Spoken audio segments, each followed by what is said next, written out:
Some places don't just hold secrets, they feel like they were built to hide them. In the Caribbean, surrounded by clear blue water and luxury resorts, sits a small private island that, for years, was completely off limits to the public.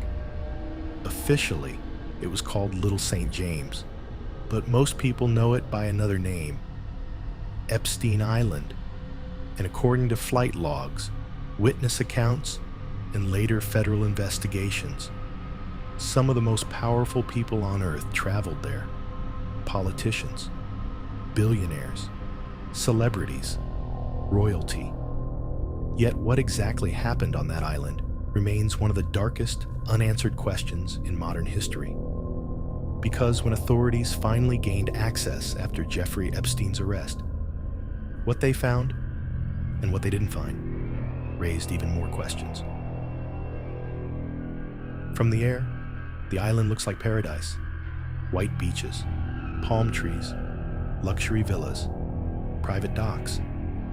But scattered across the property were strange, almost theatrical structures, including a large temple-like building sitting on a hill.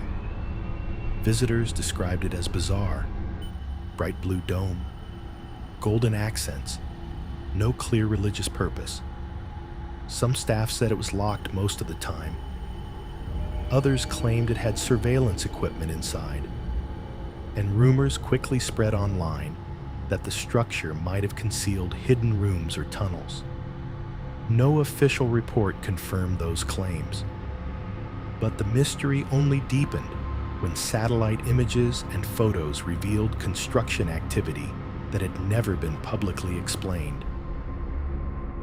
Former workers later described strict rules, cameras everywhere, limited access to certain buildings, and instructions not to ask questions.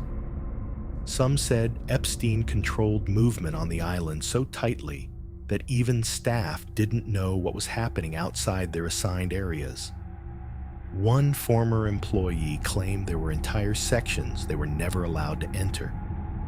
Another said guests arrived by private jet, stayed briefly, and left without interacting with most of the staff at all, which raised a disturbing possibility.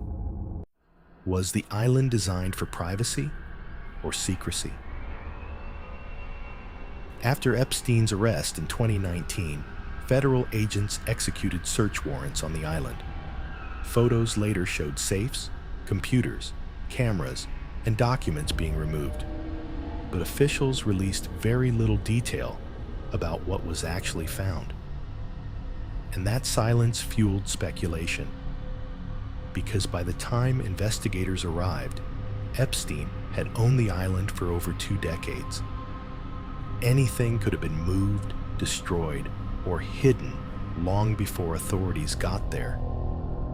Some observers pointed out the construction work had taken place shortly before the raid. Others questioned whether evidence had been transported off the island by boat or plane. None of those theories were officially confirmed, but the lack of transparency left a vacuum that conspiracy theories rushed to fill. One of the most persistent rumors involves underground tunnels. Online investigators claimed satellite imagery showed unusual land patterns suggesting buried structures. Former workers told reporters they heard about maintenance areas below ground, but no publicly released investigation confirmed a tunnel network. Still, experts noted that large private estates often include underground utilities, storm systems, or storage. So while tunnels weren't proven, they also weren't completely impossible. And that uncertainty became part of the island's legend. Another disturbing element involved surveillance. Witnesses described cameras positioned throughout the property, not just for security, but seemingly covering living areas as well. Some reports suggested Epstein may have recorded guests without their knowledge. If true, That would mean the island could have functioned not only as a private retreat, but potentially as a place where compromising material was gathered.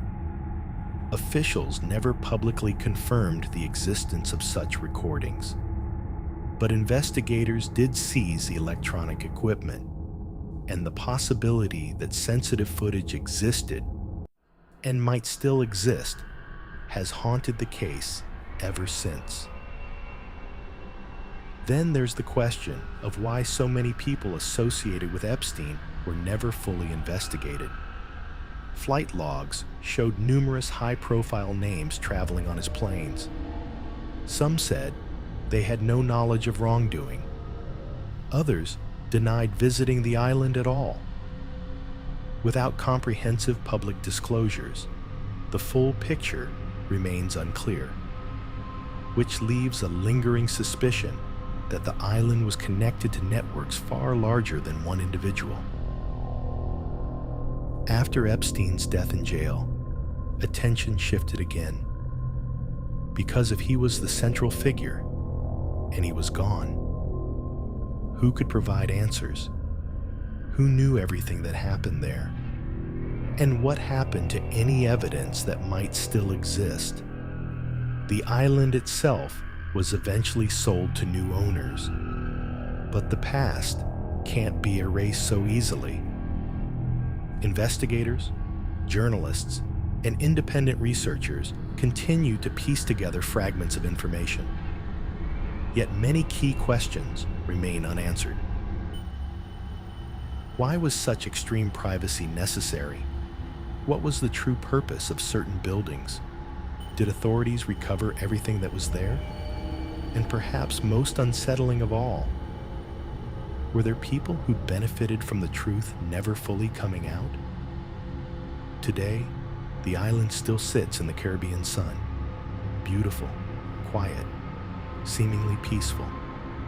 But for many, it represents something far darker, a place where unimaginable crimes may have occurred, hidden behind wealth, power, and isolation. A place where secrets were protected by distance and influence, and a place that may never fully give up its truth. Because sometimes, the most disturbing mysteries aren't the ones with no evidence. They're the ones where the evidence exists, but stays locked away. Jeffrey Epstein is gone, but the island remains. And so does the question that continues to haunt investigators, survivors, and the public alike. What really happened on Little St. James? And who else knows the answer? If you want more investigations into cases that powerful people would rather disappear, subscribe, because some stories aren't finished yet.